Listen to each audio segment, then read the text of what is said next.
রোদে দেওয়ার ঝামেলা ছাড়াই 12 মাস কাঁচা আমের স্বাদ পেতে চাইলে আমার আজকের এই আমের আচারের রেসিপিটা ট্রাই করতে পারেন।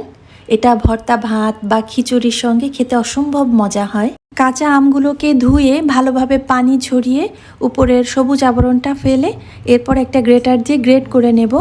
খুব বেশি মোটাও না আর একেবারে পাতলাও না, মাঝারি সাইজের করে এই যে কেটে নিয়েছি। এই কুচনো আমের সঙ্গে কিছুটা লবণ দিয়ে ভালোভাবে মিশিয়ে 10 মিনিটের জন্য ঢাকনা দিয়ে ঢেকে রাখছি। আর এখানে নিয়েছি ধনিয়া, 5 ফোড়ন আর শুকনা মরিচ ভালোভাবে টেলে নিয়ে তারপর পাউডার করে নিয়েছি। আমের মধ্যে লবণ দিয়ে রাখাতে এক্সট্রা পানি বেরিয়েছে, ওটা চেপে এই যে আমি আলাদা করে নিয়েছি। এখন দিয়ে নিচ্ছি হলুদের গুঁড়া, বিট লবণ, চিনি আর কিছু রসুন থেতো করে নিয়েছিলাম, সাথে একটু আগে যে মশলাটা পাউডার করেছি ওটা দিয়ে ভালোভাবে মিশিয়ে নিয়েছি। এর উপর থেকে কয়েকটা শুকনা মরিচ দিয়েছি।